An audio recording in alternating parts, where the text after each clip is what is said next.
En la entrevista Capital saludamos a Toni Roldán, director de SADE ECPUL y del Informe Económico y Financiero de SADE Oportunidades y Riesgos de la Economía Española y Mundial para la primera mitad del 2024. Toni, buenos días. Gracias por acompañarnos en la entrevista Capital en Capital Radio. Buenos días, encantado de estar con vosotros. Bueno, a ver, asuntos que deben preocuparnos y desde luego que deben ocuparnos. Las exportaciones en la economía española, la mejora hasta qué punto son estructurales, la necesidad de más inversión tanto privada como pública, son los dos puntos a vigilar en los que centrarnos en los próximos meses en nuestro país. ¿Son los riesgos, Toni?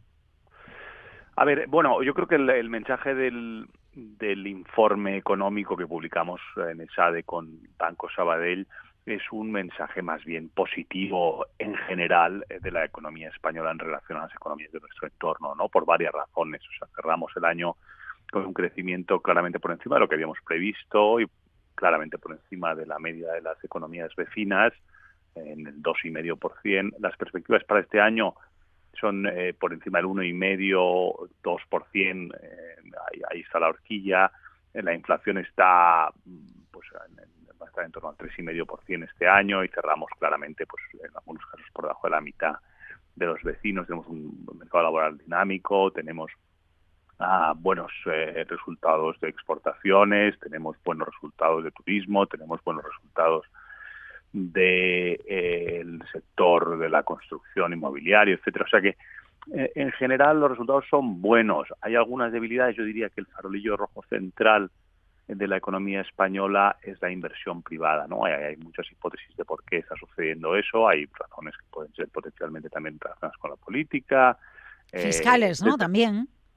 Sí, puede ser, exacto. No es evidente cuál es la razón, pero hay un desequilibrio en eso que puede perjudicar a la productividad futura, ¿no? Porque aquí la clave de la inversión es que tú aumentes el crecimiento potencial, sobre todo si está bien enfocada, de la economía, y si no lo haces, pues básicamente ahora tienes el consumo tirando del crecimiento económico, que digamos es más una cuestión de corto plazo, ¿no?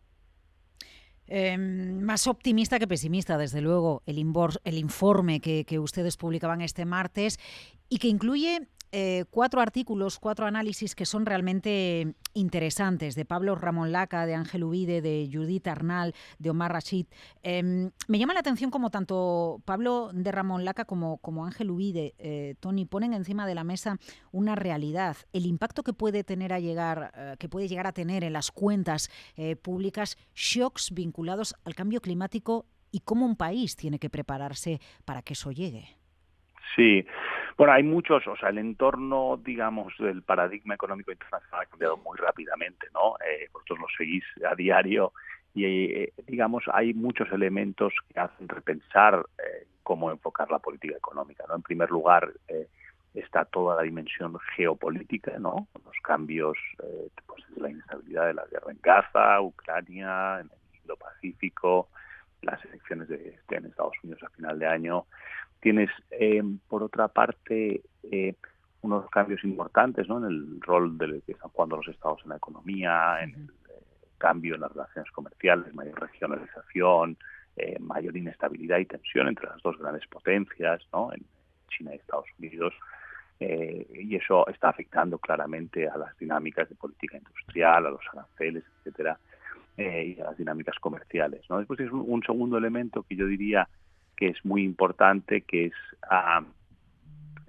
el relacionado con el cambio climático como cambio estructural, ¿no? O sea, como tú dices, hay crecientes riesgos asociados puramente al cambio climático para muchas industrias, para el turismo, para dinámicas internacionales de inversión, para las estrategias de los estados. También hay una necesidad muy grande, según el FMI, tenemos que quintuplicar la inversión en industrias bajas en carbono para lograr los objetivos de París. Por tanto, hay un trabajo muy importante que hacer de inversión, y eso sucede en un entorno de retos fiscales muy importantes de los gobiernos, ¿no? En el que hemos acumulado una deuda muy alta. Primero, por ejemplo, en el caso de España, desde 2007 pues son casi 80 puntos de aumento de deuda sobre PIB, ¿no? La media de los países avanzados ahora está en 112% de PIB de deuda, ¿no? Eso es consecuencia de muchos años de una política fiscal, una política monetaria muy laxa, que permitió, bueno, después de la crisis financiera produciera, por supuesto, pues una pandemia que lógicamente los gobiernos hicieron lo que tocaba hacer, que era básicamente sostener la economía digamos, en hibernación, en un momento en el que tenías que mantener la cadena de pagos, ¿no?, entre los agentes económicos, o si no hubiera sido mucho peor. Pero lo cierto es que eso hizo subir entre un 20 y 30 puntos la deuda sobre PIB en las economías avanzadas. Y eso es un reto muy grande cuando te suben los tipos de interés. Y entonces y además tienes unas necesidades de gasto muy grandes, ¿no?, desde la defensa hasta el cambio climático, como decíamos, hasta el envejecimiento de la población, hasta esos intereses propiamente de la deuda. Por tanto, hay un trabajo muy grande que hacer de cómo, y es el enfoque de esos 4 artículos que mencionas, de cómo encontrar espacio fiscal en ese entorno de alto endeudamiento, altos tipos de interés y altas necesidades de gasto, ¿no? Y eso es lo que reflexionan los autores. Otro asunto que se aborda en este informe es la importancia de los movimientos migratorios y cómo enfocamos la migración, porque realmente en el último año se ha convertido en uno de los revulsivos dentro del mercado laboral español y en muchas ocasiones en los últimos meses hasta el propio Banco de España también ha vinculado el dinamismo del mercado laboral español.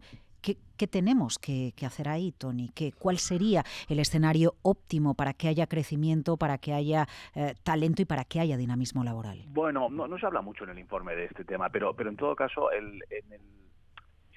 evidente que estamos en un entorno, las economías avanzadas, de alto envejecimiento, ¿no? Y un envejecimiento muy rápido. En España es probablemente el caso uno de los más graves, digamos, o más rápidos, porque tenemos muy poquitos nacimientos y vivimos más años que nadie prácticamente. Entonces, evidentemente, vamos a necesitar mucha inmigración para suplir, para mantener. Tenemos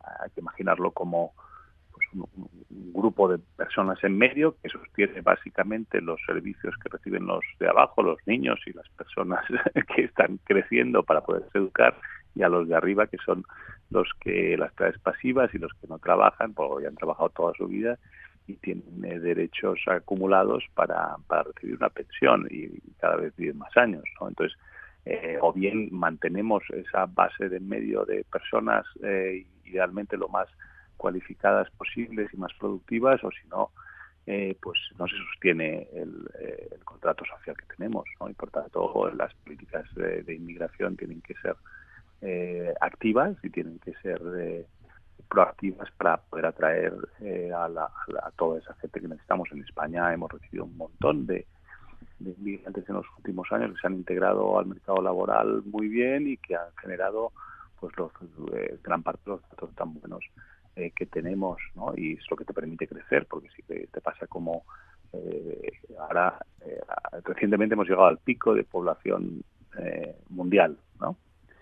Si cada vez tenemos menos personas activas trabajando, pues el crecimiento económico es mucho más difícil, tienes que aumentar mucho más la productividad, ¿no? Por tanto, ahí hay un espacio para seguir recibiendo de manera ordenada a muchos inmigrantes en los países avanzados.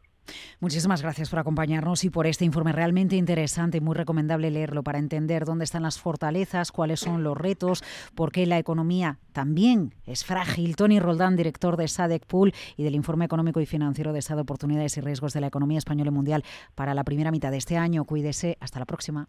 Muchas gracias. Adiós.